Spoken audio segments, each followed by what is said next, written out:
Greetings. On behalf of the Campus Safety, Health, and Environmental Management Association, I want to thank you all so much for participating in today's online learning program.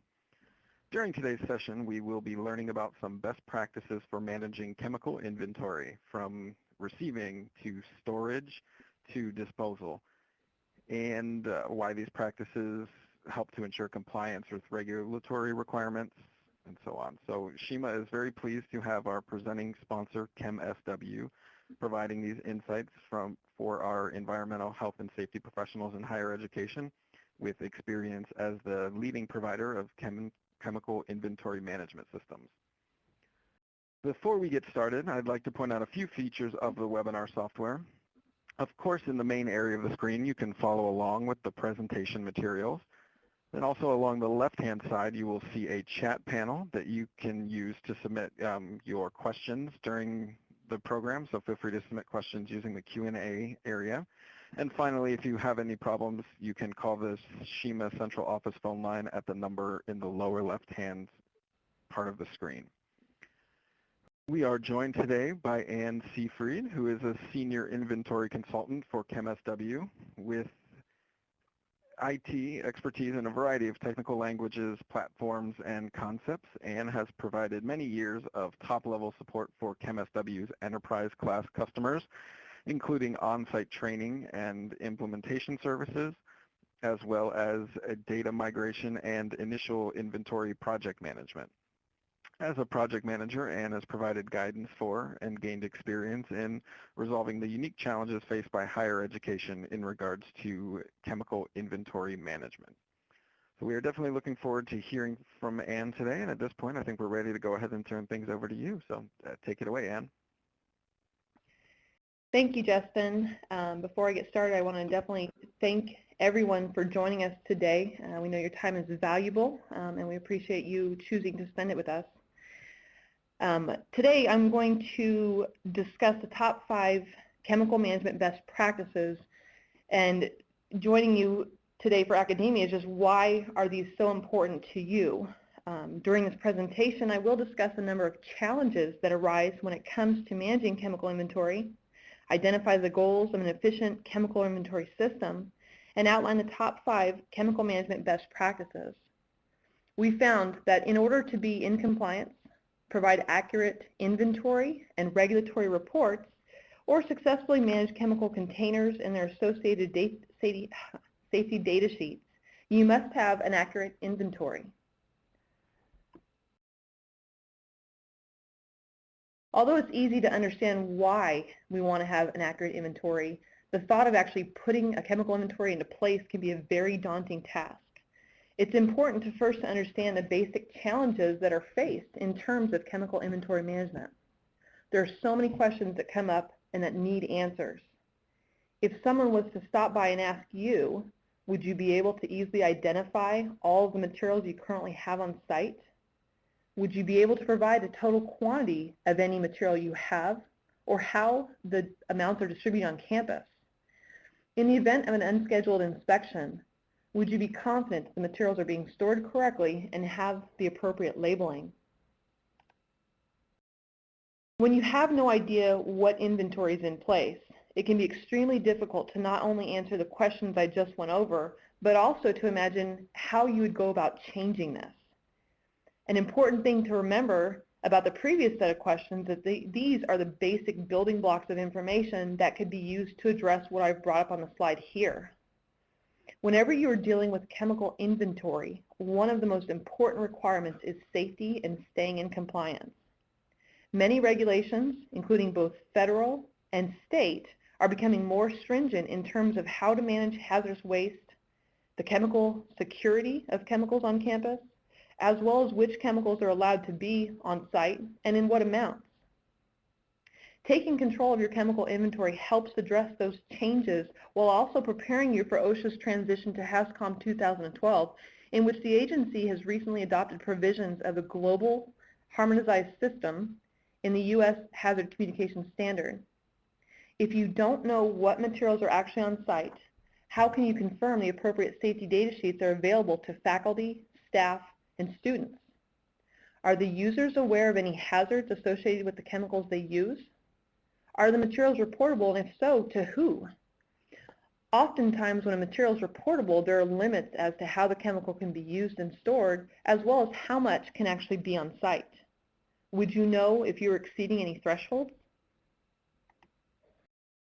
The reason a lot of these questions are difficult to answer is because there is not a specific system in place to track this information. Most of the people that contact us looking for a better way to manage chemical inventory currently have multiple methods in place and no standard process. Some groups are using spreadsheets, one or more groups could be using a commercially available product, and some are still keeping manual logs. When this is true, you have another major challenge, which is consolidating these different systems in one to answer any of the previous questions. When different groups are using different systems and processes, chemicals are often identified differently, they're tracked differently, and the process of consolidating all data is extremely time-consuming. If you can get through the manual process of consolidating the information, the next question is how accurate the information actually is.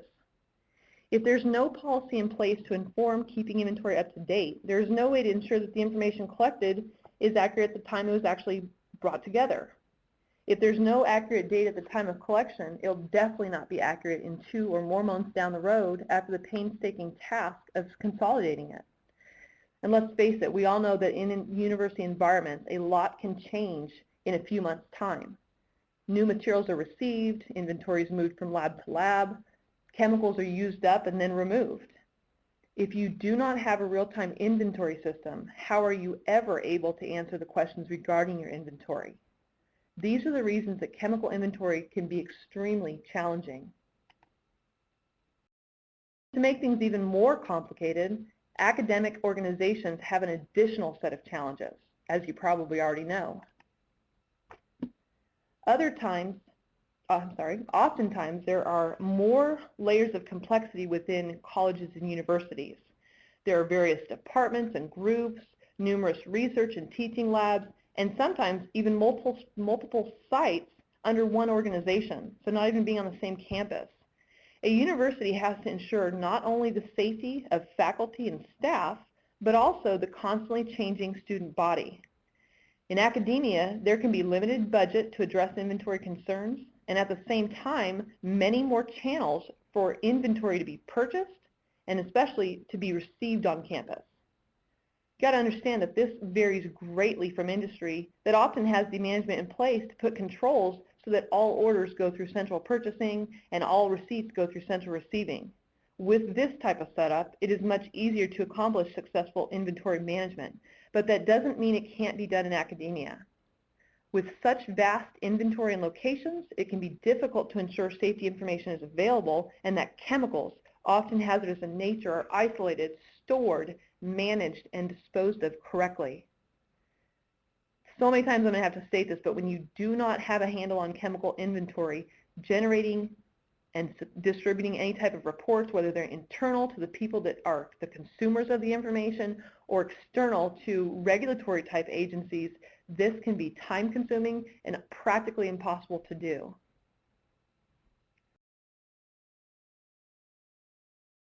Now that you understand, or at least we've highlighted a number of the challenges that is faced in management of chemical inventory, I want to define the goals of an efficient chemical inventory system. The primary goal you want to attain is having a real-time inventory program. This means adding inventory when it first arrives on site, updating it regularly so that the data is accurate, and removing inventory when it was used up or set to waste. You want to accurately link safety data sheets and other important pieces of information like owners, locations, hazards, expiration dates, and anything else that might be critical to the job you're trying to accomplish. Above all, the goal is to keep it simple. Keeping it simple helps ensure widespread adoption. When first taking on this process, you can identify and eliminate old, expired, or compromised inventory, locate and label overstock inventory as available, and bring visibility to campus inventory with the goal of reducing stock on hand, using what is on campus instead of continually ordering more, thus reducing the amount of chemicals that go to waste. The most valuable thing that any one individual can contribute is time. And from a business standpoint, time is money. And so a primary goal of any chemical inventory system should be to reduce the amount of individual time that is spent required to manage an inventory system. Because academia usually has fewer resources than industry to complete these tasks, the system should also reduce the resources needed to manage the inventory, to produce any type of inventory reports, to manage safety data sheets for chemicals and other inventory that's on site. From a financial standpoint, a goal should be to reduce the cost of chemical purchase, storage, and disposal. The average cost of chemical management actually ranges between $1 and $10 for every dollar of chemical spent. Let's do the simple math. If you look around, if you are spending $10,000 in chemicals a year, it could be costing you an additional $10,000 to $100,000 to actually manage those containers once they're on campus. If the campus is actually much higher, like $100,000, you're looking at additional costs between $100,000 and $1 million just to manage the inventory. You might be asking yourself how the costs are so high, or why it doesn't make sense to me how this is so high. But you have to stop and think about it. There are a lot of hidden costs when it comes to managing chemicals. Take a moment and really think how much time or money is spent on the following items. Over-ordering because you don't know what you actually have on site. Excessive shipping and handling costs when you're doing duplicate orders. The cost of physical space for storage when you're storing things that shouldn't even be on site. Time spent managing inventory, and we talked about the consolidation of data. Producing any type of reports is extremely time consuming. Again, that costs a lot. And of course, there's cleanup costs in the event of a spill, as well as probably the biggest cost that people report to us is waste management and disposal. These huge dollar amounts that oftentimes people don't even realize, because maybe I'm not tasked with it. I don't have to pay the bill, so I don't even notice that this waste actually costs a lot of money. A lot of times the only costs a person thinks about are the individual costs that actually affect them. But when you look at the campus as a whole, the most time lost is the mismanagement of inventory. It can be significant and have great consequences for an academic environment. I worked with a university about a year ago who was struggling with outrageous money spent on waste disposal because the costs were sent to EH&S to handle. So it was coming out of an EH&S budget. And since there were no chargeback, the faculty and staff didn't have to feel the pain of the high costs. Over-ordering and waste was out of control at this university. Of course, the other thing to think about is if you can limit the amount of time spent on inventory processes, you can also achieve greater lab efficiency and productivity. When inventory is easily kept up to date, you can maximize the inventory accuracy for reporting purposes, and you can definitely enhance your environmental health and safety program just to ensure that you're providing a safe environment for your faculty, staff, and your students.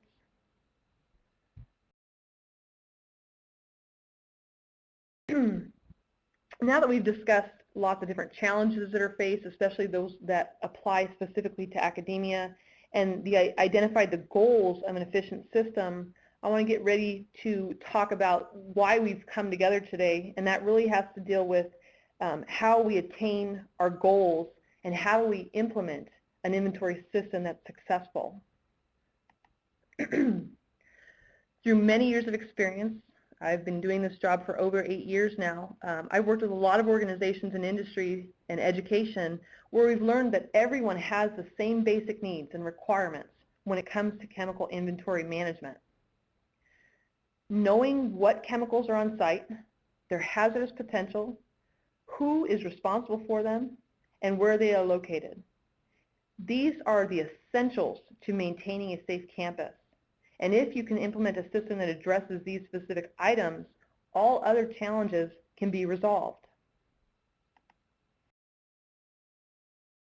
In order to overcome many of the challenges discussed or to attain any of the goals, the #1 best practice is to implement a central system. It is vitally important to select a system that meets the fundamental needs of many while maintaining the integrity of the system itself.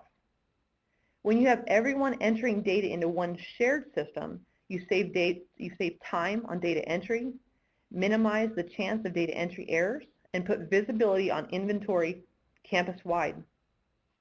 Instead of relying on varied programs and processes, which can be confusing with the amount of personal turnover academia sees, simple training and workflows can be designed that are universal. All users should follow the same process and use the same system. If everyone is doing the same thing, it is easy to identify any areas where processes are not being followed and correct those issues. It is also easy to build training documentation and provide this information as new individuals come on campus.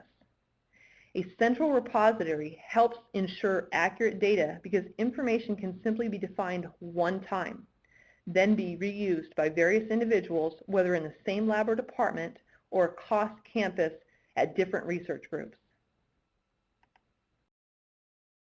For example, common chemicals like acetone, methanol, acetonitrile, things that are used in most labs can be set up one time. With a good system, the entry of material information such as chemical names, CAS numbers, NFPA values, the new global harmonization system classifications, fire codes, I mean, you can throw in any classification here. The goal is build it once, use it many times. Because once this record exists, there should be individual container barcodes that represent the actual inventory managed on any day, so from a day-to-day basis, so that you understand from receipt to disposal, and thus eliminating a lot of the overhead. The slide that I brought up gives us a high-level concept in terms of data entry, defining the material and its key details one time. Next, identifying the manufacturer, the product number, associating an SDS correctly. As we all know, we might use the same product from one manufacturer in multiple labs, which, hey, that's easy. One MSDS, lots of containers. But on the flip side, you might have the same material from different manufacturers that are used all over campus. Regardless, the goal is to define the material and to define the package one time, so that moving forward, where we're spending our time is the actual chemical inventory management at the container level.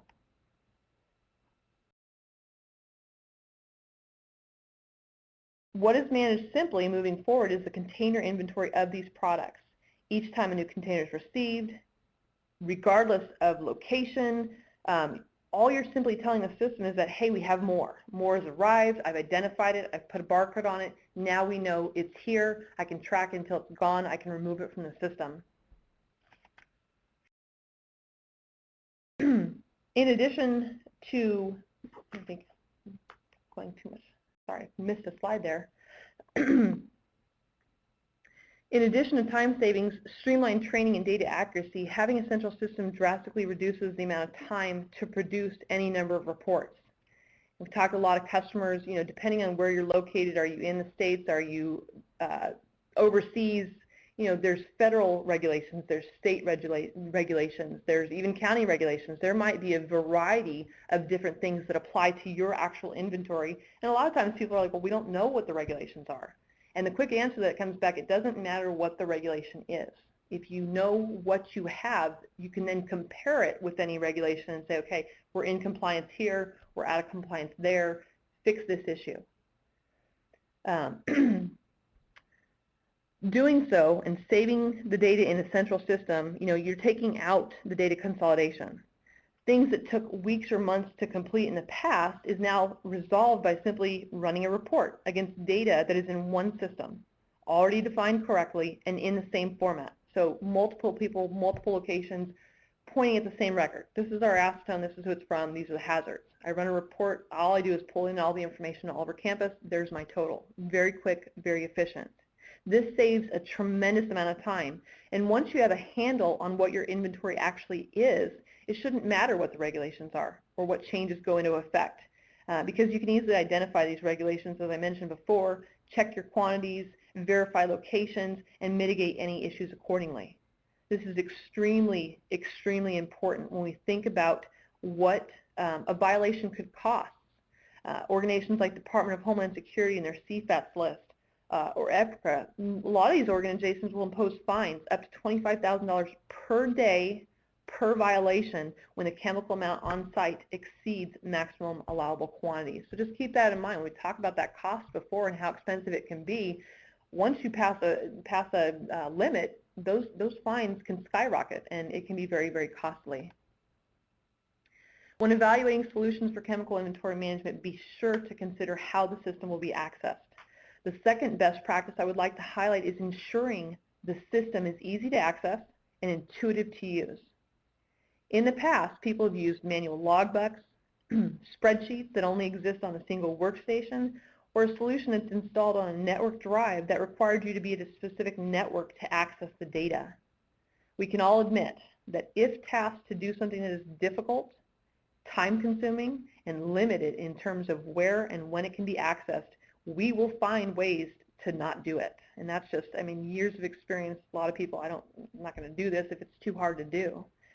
More and more organizations are adopting cloud-based solutions that provide the most direct and widespread access to shared information than ever before. Imagine if you were no longer limited to having to be in a specific lab, specific room, logged into a specific workstation to complete a required task, such as, if you imagine every time I get new inventory, I've got to go over to this place, I got to log into this machine, I now have to do some data entry. It takes time out of my day. If I can get away from that and simplify it, imagine if locating your inventory and if other available stock was as simple as launching the internet from any connection, how much time you could save.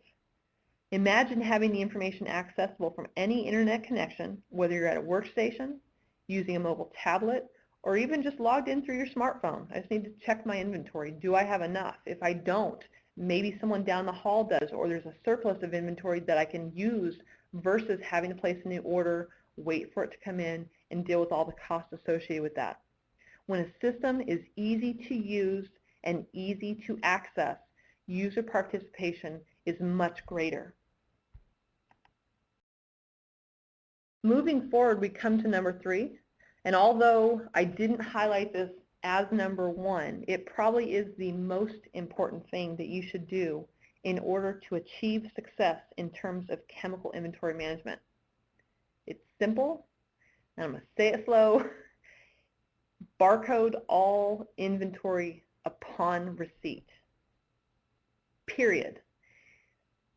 This is often a challenge. People are like, oh, how are we going to do this? It can be overwhelming. It seems like this great change. But it's simple. It does not matter who manufactures the material, how it is ordered, where it is delivered, or who it is for. What matters is that each individual chemical container is identified, entered into the system, and assigned a unique identifier. And in this case, what we're talking about is a barcode, an electronic number that says this specific container, this size, this amount is at this location, this is the person that has it, and now we know, and everyone else knows, it's here, how much, how long it's here, who's responsible for it. All the details are readily available just by identifying it when it comes in. Again, regardless of location. This allows you to easily track each container, regardless of it being on site only for a few days. Maybe it's there for a few years. It doesn't matter. It doesn't matter if it's in one lab, shared between multiple. Maybe it changes as time goes by. I use it for a little while. Someone borrows it from me. It changes location. The goal is we've identified it. We know it's here. We can do simple updates to keep it there, but we want to know what we have. Barcode level inventory tracking is what makes all other things possible. All the things that we've discussed today, all the things that we've brought up in terms of challenges, all the things we've talked about in goals, it comes down to a very, very simple concept. Barcode inventory upon receipt. Using a barcoding system, you can easily identify hazards when the containers are first received. You can then customize labels to ensure that you're communicating information to end users. So hey, if you're going to be using this, you can put safety information right on it. So just help stay in compliance, help communicate safety, not only to faculty and staff, but I think most importantly, anytime we're talking about academia, students. They're not trained professionals. They're not fully educated, and we have to keep their safety as utmost important. It's very important that we have students in our labs, we have students on campus that we are responsible for their safety.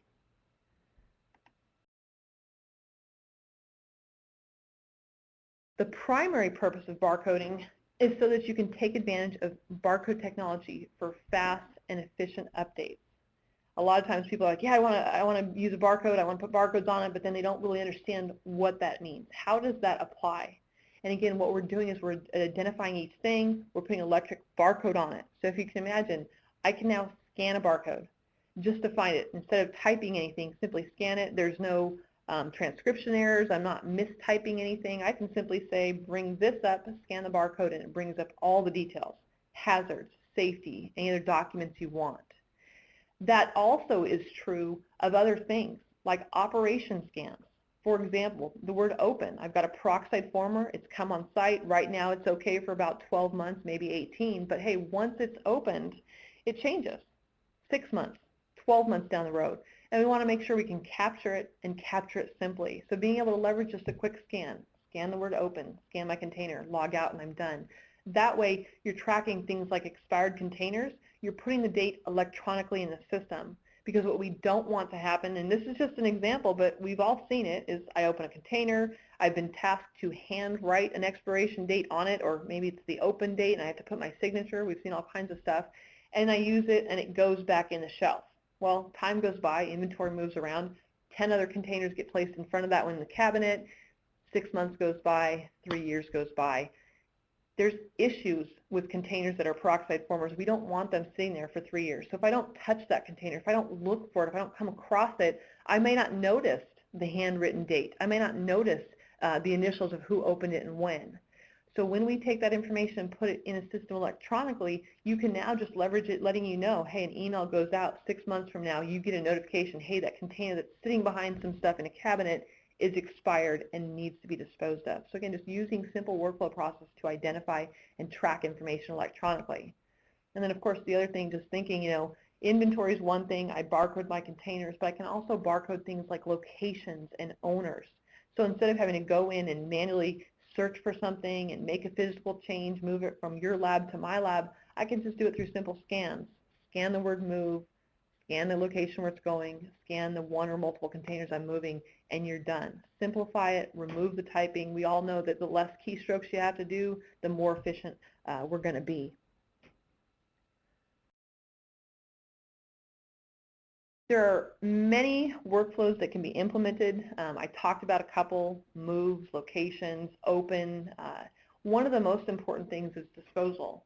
And this just comes back, years of working with chemical inventory inventory is two things: identifying it upon receipt, and that's why I always say that is the biggest thing. Barcode the inventory, identify it, put it in, let's track it. The next biggest thing, especially with academia, is we need to know when it's gone. It does us no good to identify and track everything once it's here, because our inventory just grows exponentially and we never know what's actually gone. We think we're exceeding things. So the next big thing is putting in workflows that help also update the inventory to show when inventory is used up. It helps with ordering, helps with over-ordering, limits these things, because what we're looking at is real inventory, and that real inventory piece requires identifying upon receipt as well as disposing when you're done. So one of the things a lot of our customers have implemented would be what we call disposal logs and the use of piggyback labels.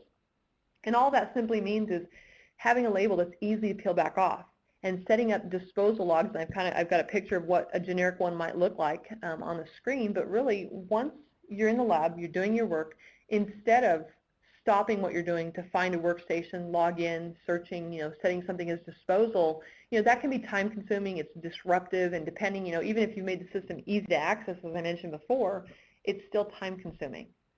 So if you imagine, step back a little bit, peel off a label, affix it to a disposal log, keep working. Throughout the day, maybe throughout the week, again, these are just process examples, but being able to then say, hey, at the end of the day or the end of the week, whether it's that actual person or maybe someone in the department or even someone in safety, we just come collect the sheets. And being able to simply then scan out the barcode for the word dispose, scan each label that's been collected, get everything disposed at one time without affecting specific workflows. And again, it's just save time, save money, be more efficient.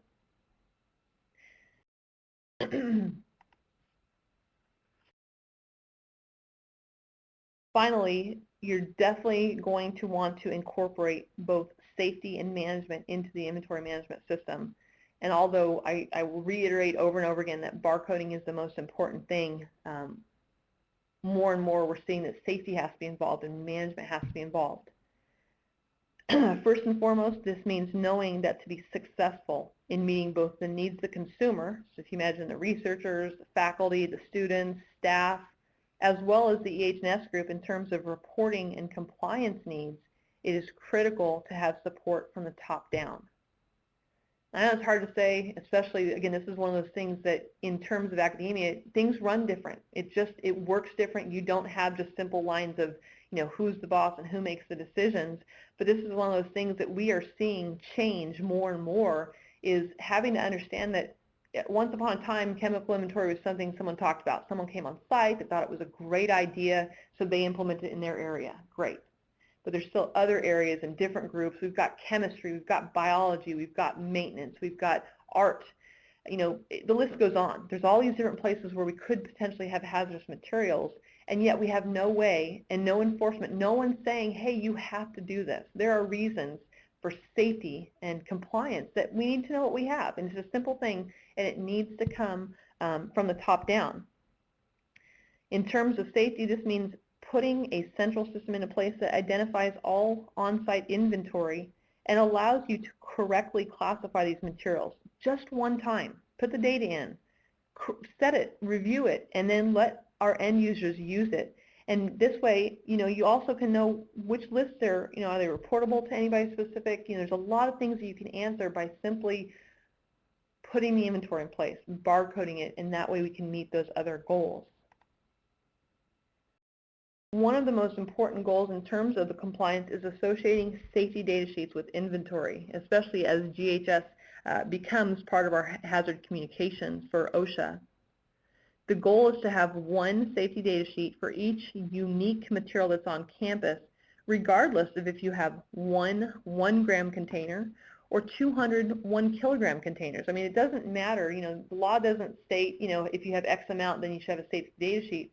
What it says is for any material that you have, any hazard that might be posed to someone using that needs to be made aware. People need to know what the risks and what the hazards are of the inventory that they are using. Having a central system, you can easily then confirm that you know what materials you have, and also that they are associated correctly with the right safety data sheet. This can be done by running a report, getting a monthly email notification that, hey, some new things were added, no documents. You could see who put the data in, let them know that, hey, you still have the task of putting a safety data sheet in, or maybe that's even part of EH&S. I mean, it works different per agency, and a goal always comes back to you looking at the organization and figure out how do we make this work, because we need to make it work. Instead of having labs be responsible for updating duplicate data sheets, having a central system greatly reduces the time and energy spent ensuring documents are kept up to date. So if you imagine I have acetone, it's from chemical vendor ABC, and I have it in my lab. So I have a notebook, I have a little 3-inch binder, it sits over on the shelf, I have a safety data sheet for when I received that container. Well, people in the lab next door, people in the lab down the hall, someone across campus, we all might be using the same material, so now we've got these sheets and all these different binders around. So what happens when the container moves from my area and goes next door? Did I remember to make a copy of it and pass it over? I mean, do they know where to find it? And how do you ensure that that's kept up to date with what's in the lab, as well as, it changes, but did the document get updated? Because especially right now with the GHS, there's a huge push to go from the older MSDS format and to bring in the new SDS format that's related to GHS. So not only, this is a huge turnover. I've got hundreds, if not thousands of unique products. I should have the same amount of safety data sheets for all those products, but in the new format. So that we're going to be watching that. We're going to be watching dates, revisions, manufacturers that are already being tasked with creating the new files. And next, we are going to be tasked with making sure that we have the new formats, make sure we know all the new hazard classifications.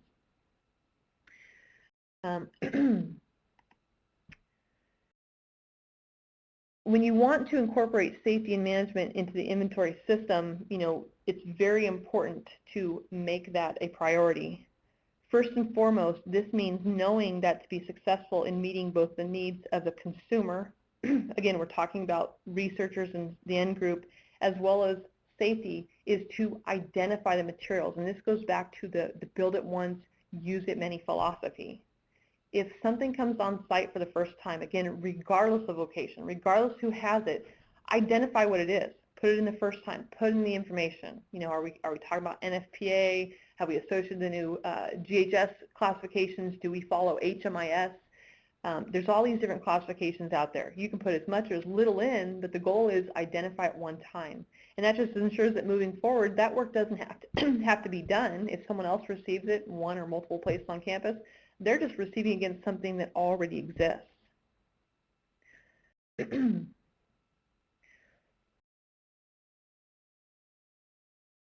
Along with confirming that each material has the appropriate safety data sheet, you can also take advantage of shared materials to ensure safety materials are defined correctly, each classification is configured, and all users, regardless of location, have access to the information. Of course, that goes back to having a central system, having it easy to access, make sure everybody has access to it. You want to ensure the solution allows you to identify various hazards and classifications, like regulatory associations. You know, is it a DHS chemical? Here in California, we've got Prop 65. You know, there's all these different regulations out there. NFPA, you know, what are the hazard ratings? GHS, you know, what is the personal protective equipment? We want to make sure it's available so that anybody handling the chemical has access to that information and is doing things safely on campus, not just to affect themselves, but those people around them. You should also take advantage of the shared system to associate other safety documentation, such as technical data sheets, campus-specific safety handling SOPs, or material-specific waste management documentation. Take the question out of the equation. If I have a material, all the information's in one place, I can log in, I can see what the hazards are, I can see how much we have, I can see what I need to do if I need to dispose it, all the information in one place, put there one time.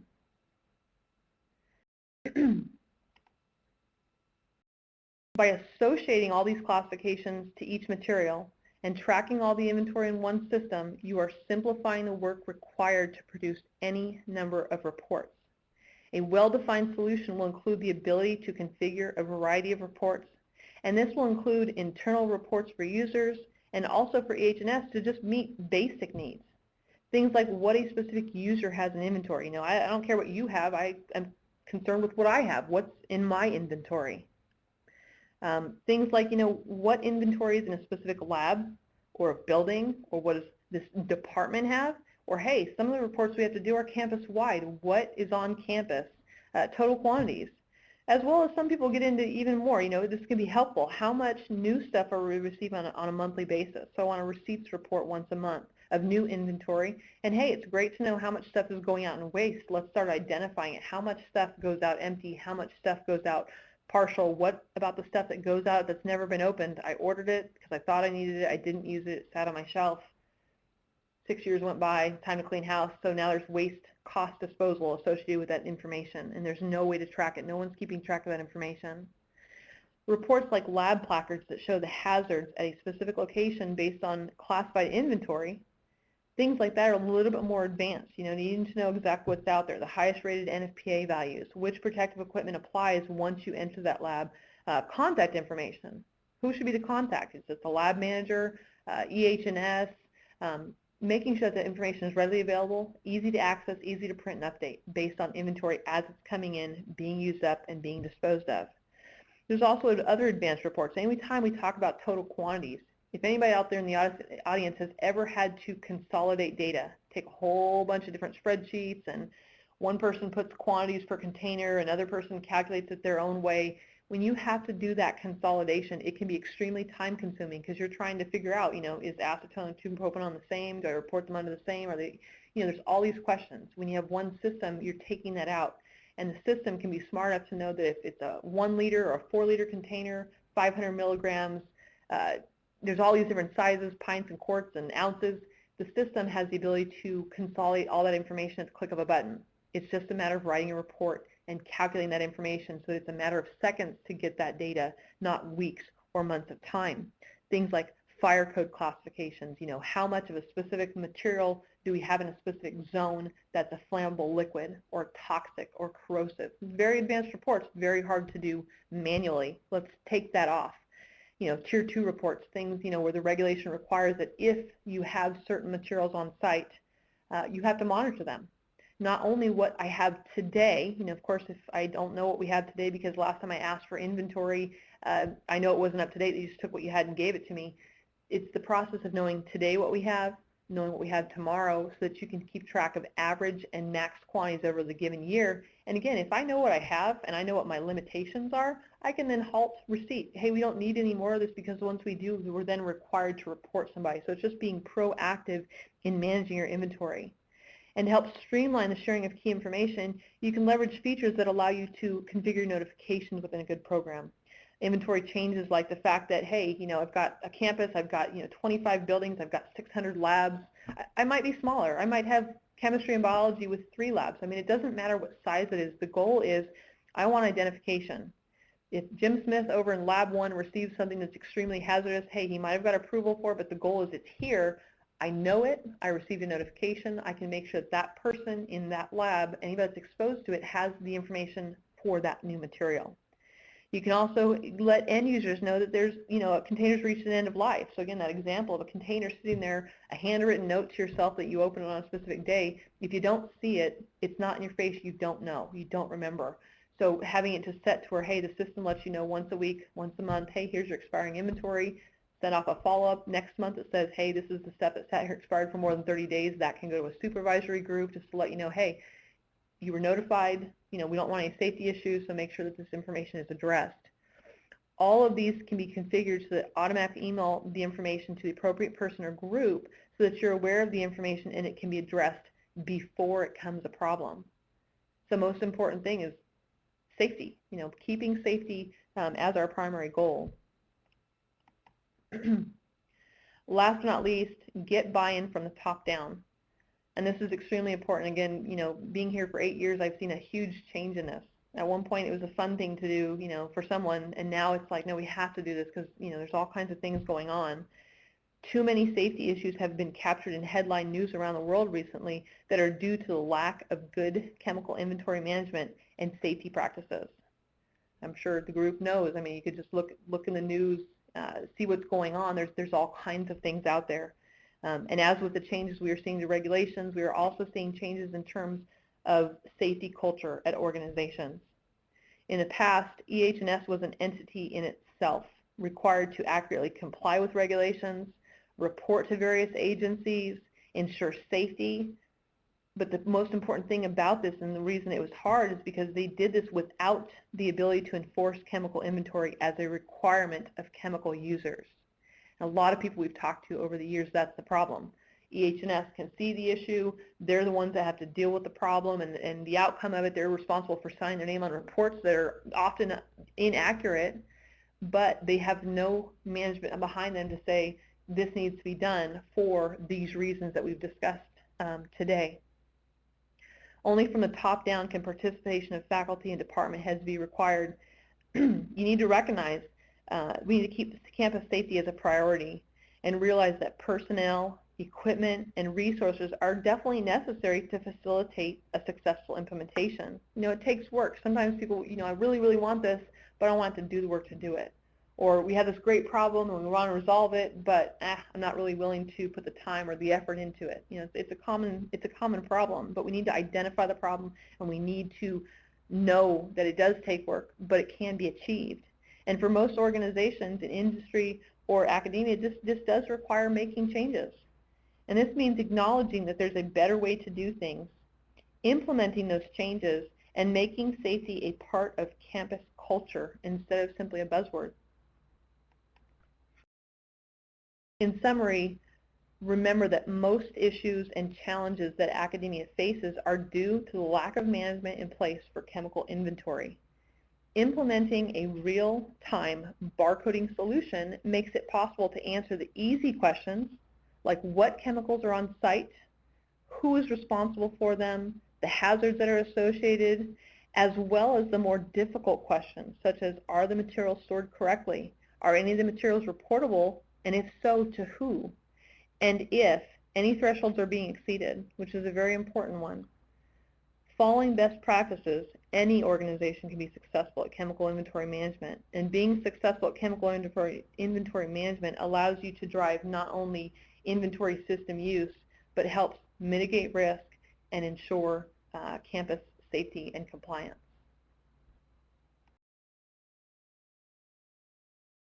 All right, great. And well, thank you so much for sharing those insights and best practices. I just wanted to chime in quickly with a reminder that if you do have any questions for us, feel free to use the Q&A panel on the left-hand side to submit those. But we do have some coming in, and so I'm curious. And one of the best practices that you identified was, about barcoding. So, can you track chemicals without using barcodes or any barcode readers? Do you have any thoughts on that? Oh, definitely. This is a question we hear all the time, and I'm very comfortable saying yes. But let me clarify. You do not have to track chemicals with barcodes and readers, but if you want to implement a solution that is easy to use and provides actual real-time data, barcoding is essential. So we have no problem. I mean, I work with customers all the time, and when someone comes and says, oh, we really need to do this, but we're not ready to barcode, we need to help get them in the place where they're ready to barcode, because it is essential. And when you look at the big picture, incorporating barcoding to workflows is a very, very small task that provides significant benefits. So without them, you can only identify the materials that you have, but you'll never actually know what you have on site, because if something comes in, I've got 16 containers of acetone, but I don't actually barcode them. I don't know if I have 16. I can just look over there and see, but you never have that real-time information.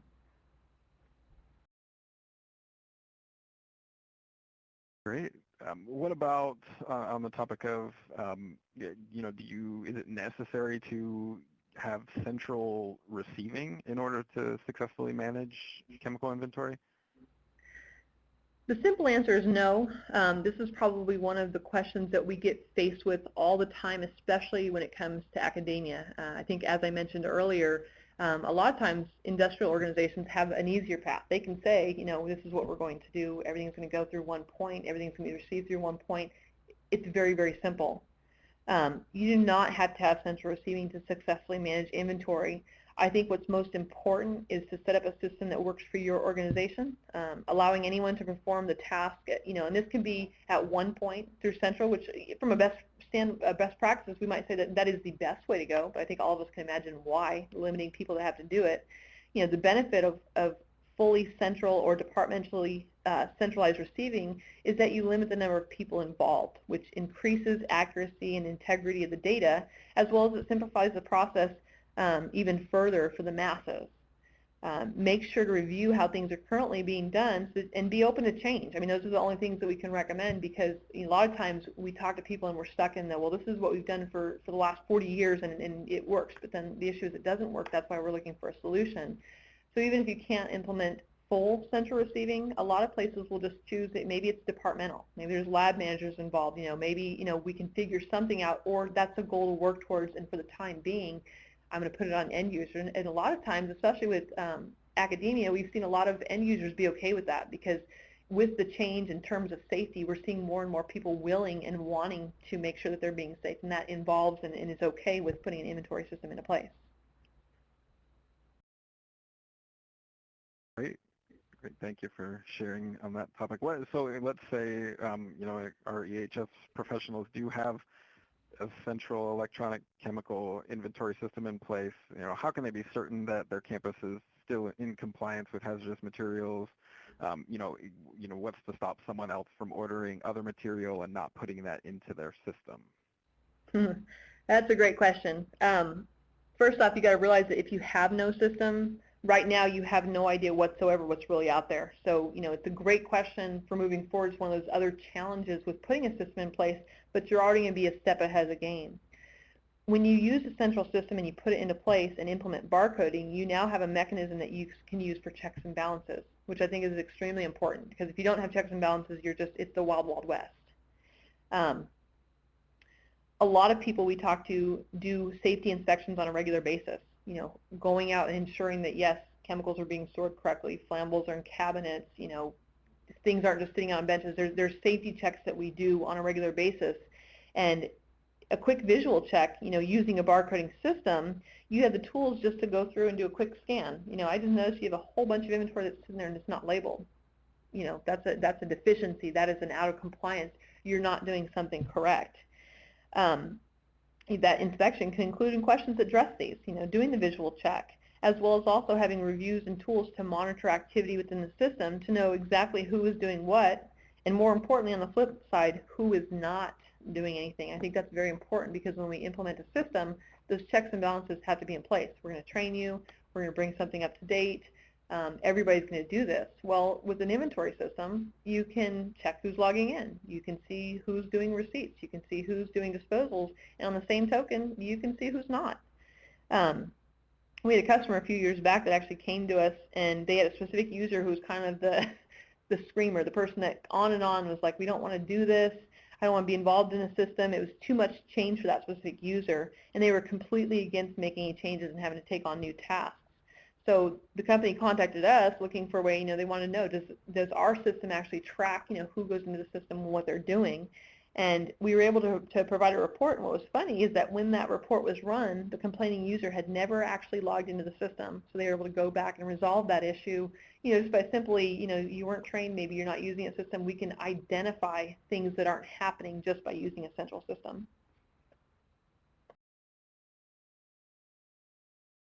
Great, thanks, Ann. We're getting some great questions coming in. I'm trying to make sense of them. This one is somewhat related, I think, about facing a challenge on campus that, let's say, a person is not responsible for ordering and receiving the chemicals, but the labs are, and so it's hard to get an accurate inventory report from all the labs on that. So what's on the shelf, when doing counts is not necessarily what's actually in the reports provided by the lab. So do you have any advice on how to deal with that challenge? Sure, and I think this always comes back to simple and what I really tried to distress during my discussion today, and that's to implement a real-time inventory solution. This is a common problem. We hear it over and over.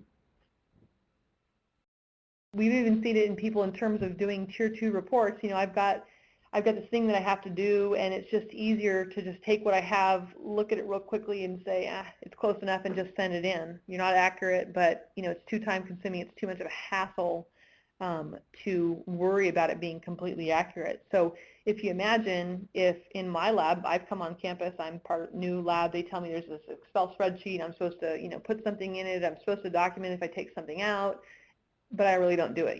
So that Excel spreadsheet, for example, is not up to date, as we know.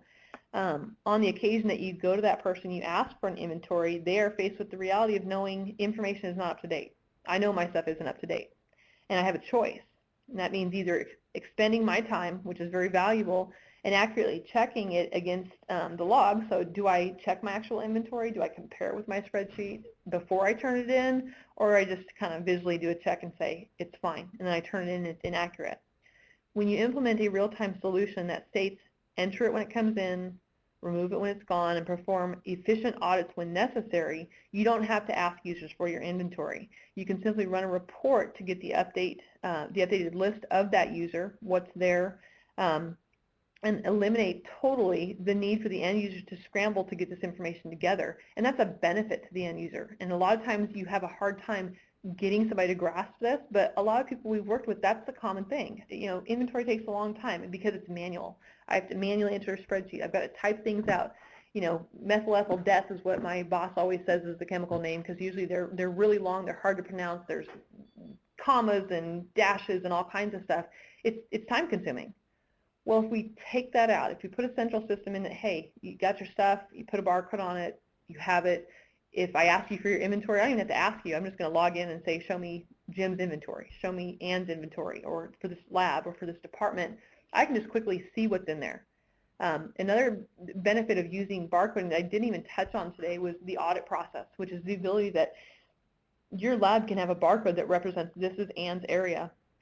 And when it's time, so if you imagine once a year we go out and ask our end users to put this data together, and they're scrambling, handwriting, physically putting in, touching, get away from that. If you've put your data in throughout the year, it's a matter of just taking a scanner, scanning a barcode for your lab, scanning all the containers inside, and having the system do the comparison.